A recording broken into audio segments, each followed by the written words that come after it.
안녕하세요. 모두의 충전소입니다. 화요일 오늘 하루도 삶의 현장에서 거룩함을 드러내는 우리 식구들 되시길 소망합니다. 오늘 우리가 함께 묵상할 본문은 고린도전서 6장 1절에서 11절 말씀입니다. 고린도 교회는 연약함이 많은 교회였습니다. 그렇기에 사도 바울의 교훈은 현대를 살아가는 우리들에게도 큰 가르침을 주는데요. 오늘 말씀 1절입니다.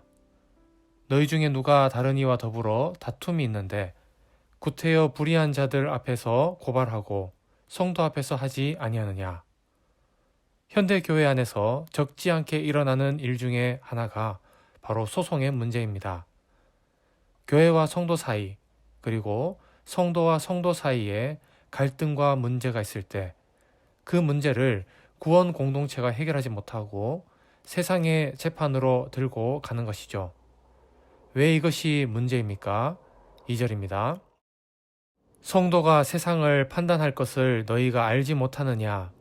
세상도 너희에게 판단을 받겠거든 지극히 작은 일 판단하기를 감당하지 못하겠느냐? 교회의 정체성이 무엇입니까? 세상에 속하여 있지만 세상과 구별되어 거룩하게 살아가는 공동체입니다. 그런데 그 거룩한 공동체 안에서 발생한 갈등을 해결할 능력이 없어서 거룩하지 못한 세상의 법원으로 의뢰하려 합니다. 이것은 교회의 정체성을 정면에서 훼손하는 일입니다. 그러므로 이러한 일이 있을 때에 우리가 취해야 할 두 가지 중요한 일이 있습니다. 첫 번째, 7절입니다. 너희가 피차 고발함으로 너희 가운데 이미 뚜렷한 허물이 있나니 차라리 불의를 당하는 것이 낫지 아니하며 차라리 속는 것이 낫지 아니하냐. 세상과 교회의 결정적인 다른 점은 어떤 사건을 맞닥뜨렸을 때 관점을 어디에 두고 해석하느냐입니다. 세상은 어떻습니까? 나에게 해가 가해졌을 때 나 중심적으로 생각합니다. 그래서 즉각적으로 해를 가한 상대방을 공격하거나 합당한 배상을 받아내기 위해 소송을 거는 것이죠. 이것은 일반적인 상식입니다. 반면에 교회는 어떻습니까? 나를 먼저 생각하기보다 구원 공동체와 또 믿음이 약한 형제들을 먼저 생각합니다. 나에게 해를 가하려는 그 사람도 주님이 핏값 주고 사신 형제 자매인 줄 알기에 문제 해결에 훨씬 더 조심스러울 수밖에 없습니다. 여러 번 말로 권면하고 교회 안에서 공론화하여 문제를 바꿀 수 있는 기회도 만들어 볼 수 있겠지요. 그럼에도 불구하고 의견 대립이 첨예하다면 어떻게 합니까? 믿음이 더욱 성숙한 사람이 미성숙한 사람을 위해 불의를 당하는 것입니다. 이는 어리석은 선택이 아닙니다. 이 모든 것을 지켜보고 계시는 하나님께 재판권을 넘겨드리는 믿음의 행위인 것이죠. 그런가 하면 두 번째 일은 무엇입니까? 9절입니다. 불의한 자가 하나님의 나라를 유업으로 받지 못하는 줄을 알지 못하느냐? 미혹을 받지 말라. 갈등이 일어날 때 그 기저에는 죄의 유입이 먼저 있었습니다.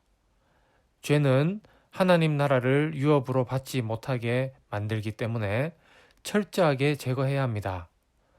내가 아무리 의로운 목적으로 공동체에 갈등을 만들었다 하더라도 이로 인해 공동체가 흔들리고 상처 입은 사람이 등장한다면 그것이야말로 사단에게 틈을 내어주는 꼴이죠. 그러므로 우리는 이 모든 일에 관하여 지혜를 사용해야 합니다. 사랑하는 여러분, 용서받은 죄인들의 모임인 교회는 언제든지 갈등이 일어날 수 있습니다. 그러나 해결 방법은 세상과 분명히 달라야 합니다. 조심스럽게 예와 친절을 갖추어 다가가야 하며 더 성숙한 사람이 미성숙한 사람을 위해 양보해 주는 것, 주님이 나를 용납하신 것처럼 끝까지 상대방을 참고 기다려주는 것. 이것이 교회만이 할 수 있는 피스메이커, 평화의 선포자만이 보여줄 수 있는 아름다움이죠. 여러분이 속한 교회가 꼭 이런 교회가 될 수 있길 소망합니다. 갈등과 분쟁, 서로를 향해 송사하는 일이 넘치는 이 세상 속에서 인간의 한계를 뛰어넘는 그리스도의 사랑으로 용서와 화합을 드러냅시다. 이 세상이 주목하는 구원 공동체로 세워가시는 우리 모든 충전소 식구들 되시길 주님 이름으로 축원합니다. 긍휼이 풍성하신 하나님, 나의 욕심에 너무나 쉽게 흔들리는 우리들을 불쌍히 여겨주시고 주님의 사랑으로 붙잡아 주옵소서. 우리를 위해 핏값 주고 사신 교회를 더욱 사랑하게 하시고 한 몸 될 수 있도록 우리에게 넓은 마음을 갖게 하옵소서. 나에게 붙여주신 형제와 자매를 사랑과 관용으로 품게 하시고 그들 역시 주님께서 변화시키실 것을 믿는 믿음을 우리에게 주옵소서. 나를 통해 우리 교회가 또 우리 가정의 부흥이 일어날 줄 믿습니다. 인도하여 주실 줄 믿사오며 예수님 이름으로 기도합니다. 아멘.